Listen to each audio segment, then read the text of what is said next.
Mr. Vice President, Professor Bilal, the Vice President of the Republic of Tanzania, Professor Mukandala, the Vice Chancellor of the University of Dar es Salaam. May I also acknowledge Mrs. Agnes Kijazi, who is the permanent representative of Tanzania with WMO. We also have in our presence the President of Regional Association 1 of WMO, Dr. Ba. Distinguished ladies and gentlemen, members of the diplomatic corps who are present here, and all other dignitaries, all protocols observed. It is indeed a pleasure for me in person to be present in Tanzania, a first visit. And I'm particularly honored to be present at this very seminal conference. Not necessarily a first of its kind, given that we have had some conferences focusing on climate, particularly hosted by the African Climate Policy Center before, but certainly a historic conference, as already articulated by the choir so elegantly this morning, but also articulated by Professor Yanda in his welcoming remarks. You'll be delighted to know, of course, that WMO is fully supportive of the conference and wishes to express its appreciation to the International Steering Committee, the National Steering Committee, and all others who are involved in making this a possibility. I will later talk about these issues in relation to a message from the World Climate Research Program. There are certain things, of course, which are key to the WMO as an organization which is tasked with the responsibility by 191 member states and territories throughout the world to be custodian of and encourager and facilitator of the generation of knowledge in the areas of water, weather, and climate, with a singular purpose almost throughout life, which is saving lives and livelihoods. The role of research in support of climate services, the need for capacity development, training, and knowledge transfer, as well as the raising of the profile of climate research in Africa, will be some of the issues I will touch upon in the next few minutes. Mr. Vice President, I will apologize in advance that at some points in my talk, I may be scientific and probably, hopefully, not too technical. It is important, ladies and gentlemen, that Africa has initiatives that advance, create, and make practical use of climate research outputs, both at a global scale, regional scale, as well as a local scale. African climate variability is of fundamental importance to many other global climate phenomena, which are currently the subject of research by the international research community. For example, I would include the seamless prediction challenge, and I will speak about that slightly later, but also speak of the sub-seasonal to seasonal timescales, the Med-Julian oscillation, important for intra-seasonal rainfall variability in Africa, at longer time scales, sea surface temperature fluctuations at a basin scale, important drivers of African seasonal drought and floods, and at even longer time scales, decadal ocean variability, which is a potential driver of decadal oscillations in rainfall, such as we often see in the Sahel. This research effort, of course, is aimed towards making information accessible and available to those that need it for decision makers and for decision making in general. The question then to pose is, what are climate services? And it is in this context that a number of countries, and we were delighted that Tanzania could be part of those deliberations back in 2009, to create a global framework for climate services, whose singular and intent is developing and providing information not only on the past, but the present and the future climate, on its impacts on natural and human systems, and also supporting the users of climate information at their various scales, complexity, and needs, in order to access the right products for decision making, but also to use them appropriately, including aspects of uncertainty. This is an attempt and an agreement by the world to build an operational climate service with that purpose in mind. I will not go into details on the pillars of the global framework, but just to indicate very clearly that it is driven by users, and the user interface platform is one of the key innovations in this, which is, can we generate knowledge based on the needs of users? You will see very prominently towards the bottom of the picture, research, modeling, and prediction featuring in the pillars of the GFCS. This diagram will be unraveled later on in the program, so I will not spend too much time on it, except to sort of set it as a platform for what I'm going to say next. So why is there a need for a framework for climate services? Climate services do not reach the last mile. They do not reach those that need them the most. Climate information is frequently provided in formats that are either not useful or are not readily understandable to the end user. The communication of climate services and enhanced understanding between providers and users of climate information are complex areas that also need the focus of research into the future. And therefore, the partnerships between different disciplines is absolutely key. Not just those who understand the physical climate system, but those who also understand economics, socioeconomics, and other dynamics of the human system, but also those who understand better how information may be consumed and used for decision making. Mr. Vice President, why then is the role of research so important? We have very good research outputs globally. Some of you are more familiar with the IPCC's, the Intergovernmental Panel on Climate Change, assessment reports. We have seen how they have grown over time. The latest report is 1,000 pages thick, which simply means that there is a lot of research and research outputs out there. But often this research does not move rapidly into a climate services framework where it is accessed by the most vulnerable. Such information, of course, critically depends on the availability of good quality climate observations with sufficient spatial coverage over an extended period of time. It depends on the adequacy of climate predictions, from numerical models to depict current and future regional climate. It also depends on a thorough understanding and appreciation for the uncertainties and constraints associated with the use of both data on a regional and global model scale. Even though we have these challenges, there are, of course, benefits to be accrued from climate services. A highlight would be strengthened climate services which lead to improved decisions on socioeconomic development, which help reduce disaster risks and certainly enable climate change adaptation. We have seen over time how with improved information and access to this information, the global death and death rates due to extreme events between 1900 and 2006 have reduced. Let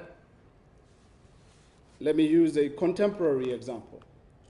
Cyclone Phelan over India a few days ago. Back in 1990, a similar scale storm caused the death of 10,000 people. Last week, the death toll, Mr. Vice President, was less than 10 or less than 20. Thanks to improvements in early warning systems, but also an understanding and a keenness of preparedness and a collaboration between different sectors. The energy sector, who decided to switch off some of the electricity as a precautionary measure in advance, the emergency response, and others who evacuated over 600,000 people well in advance of the storm by any means necessary. The military who came to the assistance, and also the meteorological and other services who provided critical and pivotal information well in advance of the event. I use that simply as an example of the progress made and some of the benefits we may well accrue over time. And Africa would be no different. The African continent is most vulnerable to current climate variability and extremes, and certainly is one of the most likely to suffer adverse effects of climate change. Here I'm simply showing the rainfall projections in terms of prolonged droughts both in 2004 and 2005. And this information comes from a decadal report which we published as WMO just in this past year. But talking about the challenges is not just the object of my talk. And certainly it is not the object for why we are here. We're here because we also have organizations and entities which help put this knowledge together. I will not go into detail, Mr. President, into these issues, because these will be discussed to some greater detail later on. But we have a World Climate Research Program, which is co-sponsored, as you see at the bottom there, by the International Council of Science, ICSU, the WMO, and the UNESCO's International Oceans Commission. And this program basically has defined the global research challenges, and through it, its core projects is delivering research and databases to advance, amongst other topics, climate model improvements, sub-seasonal to seasonal prediction, decadal prediction, climate change scenarios and understanding, and predictions of climate extremes, and sea level variability and change. One of the key challenges that they seek to address, or that we seek to address through this program, is basically the question of predictability. Because for use of information, it is important that it meets the user's requirement. And here, on spatial scales and also on time scales, we can see that there's a gray area where there is very low predictability. And that challenge is one that is being taken on by the World Climate Research Program and others. As an example, at a recent meeting on national drought policies, which was co-hosted by the WMO, the United Nations Convention on Desertification, and the Food and Agricultural Organization, it became clear that only one country in the world has a drought policy, in spite of drought being a common recurrence throughout the world. It is important, therefore, that all information that we generate in research does eventually make its way into operations and is accessible on a regular, predictable, and usable way. As an example, sub-seasonal to seasonal scale project, this is particularly to address the seamless prediction challenge and to close the gap, important knowledge gap on extreme weather events. But it also helps build bridges between the weather community and the climate community.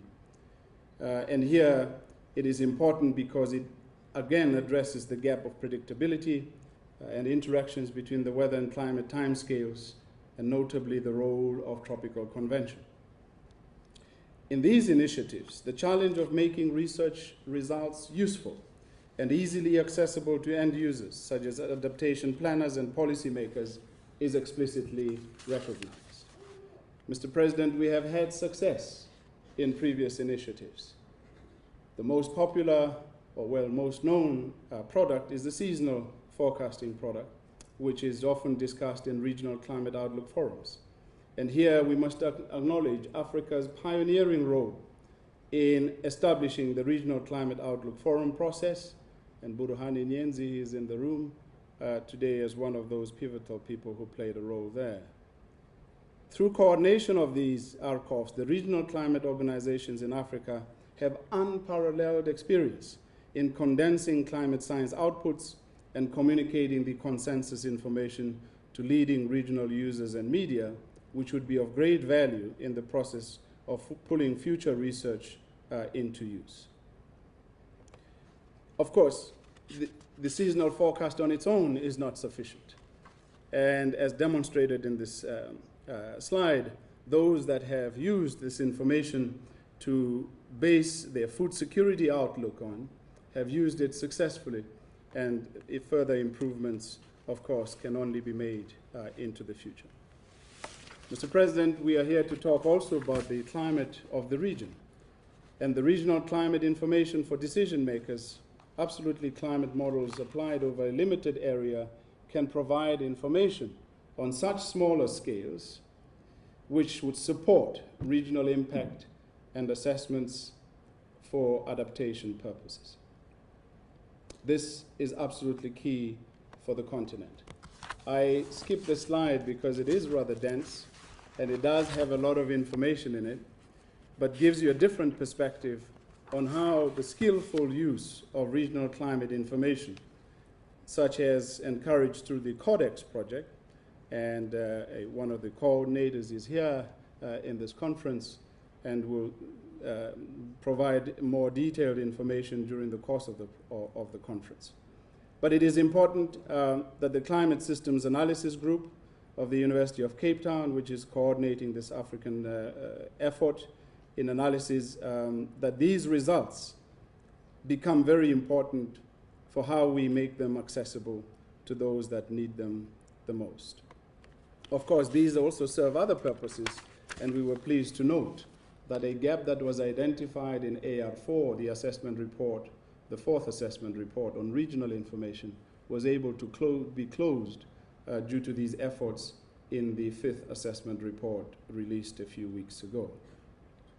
All of this, though, is only possible because we also have information, data, and observations that are required. Every time I look at a map, at a global map, the African region is always exemplified by a very light fade or a very light shade of different kinds of colors on it, different from the Northern Hemisphere. We need more observations. This year, Mr. President, marks the 50th anniversary of remote sensing and space-based observations. For the WMO, it marks a special event in the creation of the World Weather Watch program. That said, adequate observations of climate are still essential, and there are still essential gaps. And here we have various programs that have been established, including the Integrated Global Observing System, WIGOS, the Global Climate Observing System, the Global Oceans Observing System, the Global Terrestrial Observing Systems. All these have been agreed by governments, which are programs aimed at coordinating the development of observational resources required throughout the world, not exclusively for, but critically important for climate research, monitoring, and prediction, and to support and enable development-related activities in Africa and elsewhere in the world. Political will is required for these investments to be made and to continue to be made. And it is sincerely hoped, and certainly my personal hope, is that the African Ministerial Conference on Meteorology, established not so long ago, will help foster and support these initiatives, and most importantly, own these investments to ensure their future sustainability and accessibility, therefore, of data and critical data and information for climate research and translation into services. I will not spend too much time on the next slide, cognizant of the time I have been given, but as I move towards the end of my talk, here's a conceptual framework which WCRP uses in coordinating climate modeling activities internationally in support of the policymaking process. And I think what is critical here, ultimately, is moving from the left-hand box, which deals with basic research, to the right-hand box, which deals with the translation into services. Mr. Vice President, ladies and gentlemen, I will skip through a few slides in the interest of time, but these, I'm told, will be made accessible to all of you, so you might have a view of what I have missed. If I may move one back, just to highlight that there is still a gap for capacity building efforts to bring us up to speed. WCRP sponsored students and early career scientists in the last 2 years. You would see that Africa has not featured too highly. For a continent of its size, with a population of its size, and certainly in the academic community. More can be done, and hopefully part of this process in this conference is to see how best we address that. WMO, of course, is not acting alone in trying to bring information to the world and to all decision makers.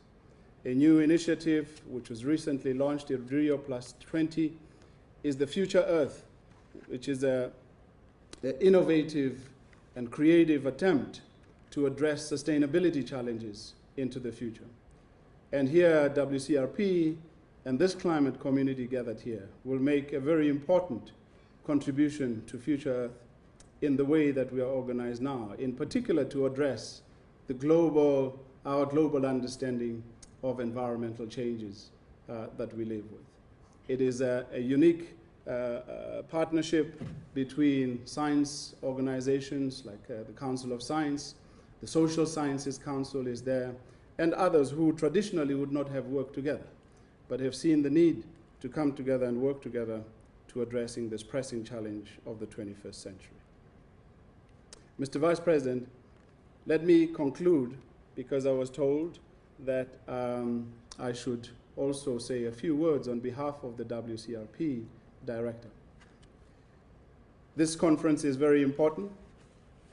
Professor Yanda, you've already acknowledged the contributors. If you look at the back of your registration tag, all the sponsors and co-sponsors are listed. And so without going through that alphabet soup, I would rather just acknowledge your contribution. Again, Professor Arametal and Professor Dr. Bekele, let me acknowledge your contribution to making this possible, and the members of the JSC, or the Joint Steering Committee of the WCRP, who are present here. Your contribution has been key. These has been discussions over many years. In Beijing, which touched sides on this conference. In Addis, we have touched sides on the conference. At the Open Science Conference held in the US, some discussion were held. And so all of you can be proud that this day is a possibility and that everyone who is in the room has come as a result of your efforts and as your invitation. But like all things, these are just enabling mechanisms. The conference is an enabling mechanism, which needs to have outputs that need to be followed up. And so as a challenge to the conference, there really are three key things. One is, can we have a sense of what this network is and how it may be continued and sustained? But you only sustain organizations because there is something for them to do. And here it may be well important that what we will hear over the next 4 days are a complexity of things that people are doing. How can we agree and arrive at a few sets of priorities, maybe not more than 5, that need to be pursued by this collective over the next 5 to 10 years that can help advance our understanding of the regional climate over Africa. But most important, are sufficiently appealing and critical messages that can bring the interest of the funders and the interest of the African Ministerial Conference on Meteorology and other political leaders to help sustain this effort in support.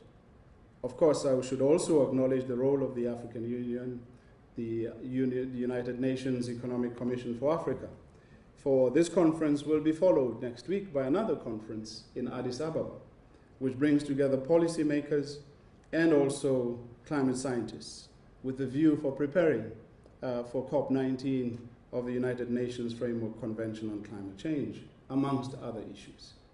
And so these efforts are all to be commended as they help advance the continent and making sure that it plays its rightful and pivotal role in our understanding of our ever-changing environment, and that African scholars can also stand proud in their contribution to this global effort. Mr. Vice President, I appreciate very much your invitation and certainly wish the conference great success over the next few days, and wish you too I'm slightly belated because yesterday was a very important day in the calendar of Tanzania, and as a young activist from many years ago, the words of Julius Nyerere were always very inspirational. And so I wish you well and congratulate you again on excellent celebrations and hosting this event. Thank you very much.